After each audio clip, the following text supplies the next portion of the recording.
ասացիք ձևավորել եք ամենաէֆեկտիվ դաշինքներից մեկը, բայց դեռ պարզ չի վերջը ձևաչափը նորից Հայաստան դաշինքի ֆորմատնա լինելու, թե չէ, ոնց հասկացա, դրա մասին չեք խոսել, չնայած մի փոքր խոսել եմ, պարոն Մակարյան։ Եվ տպավորություն է, որ ՀԱԿ-ն էլ օրինակ հայտարարեց մի որոշ ժամանակ առաջ, որ մասնակցել են ընտրություններին, բայց էլի հստակություն չկա։ Ինչ որ խմորումներ են, ինչ որ չի ստացվում ընդհանուր կոնսենսուսի գալ քաղաքական դաշտի դերակատարներ, թե ոչ, եւ դուք մասամբ պատասխանեցիք, որ դաշնակցությունը անցողիկ շեմը կհաղթահարի, այսպես խոսակցություն կա, որ դե դաշնակցությունը իր 4-5%-ը ունի անցնելու։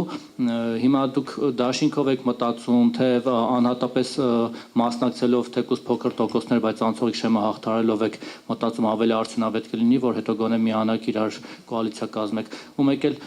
Քոչարյանի հետ արդեն հասկացանք, իսկ Սերժ Սարգսյանի ՀՀԿ-ի հետ քննարկումներ կան, հնարավոր է ավելի լայն ճակատով մասնակցություն, թե էլի ամենը տարբեր ձևերով մասնակցել եք ու խանգարեք իրար։ Սկզբից ներկա չէիք, այդ մասին շատ հստակ արձանագրել ենք, որ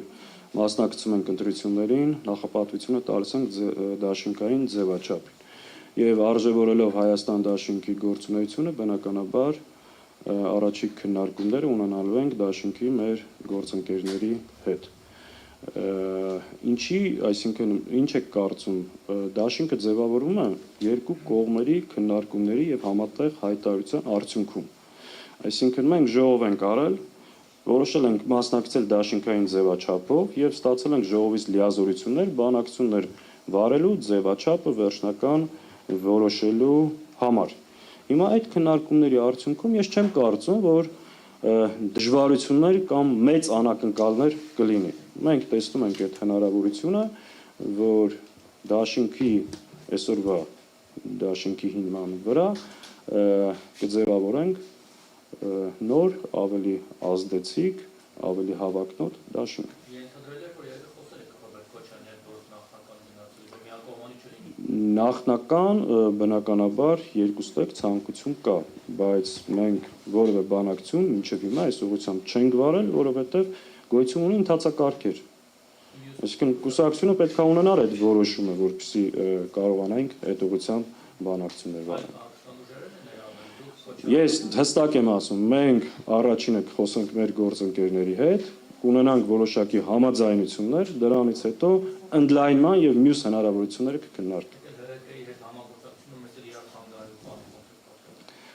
Արդից օգտվելով այդ մասին եւս ասեմ, մենք գիտեք, քաղաքական դաշտի միավորների հետ արդեն 1 ամիս է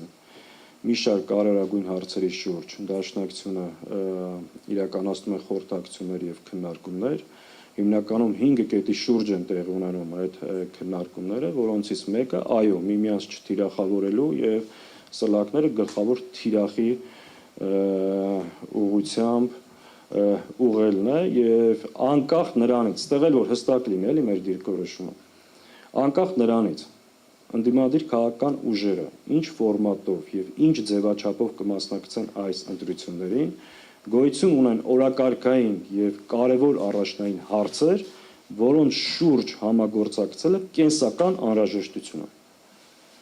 Միմյանց եկեղեցու պաշտպանություն, միմյանց չթիրախավորել, քաղբանտարկյալների հարց, ընտրությունների վերահսկողություն։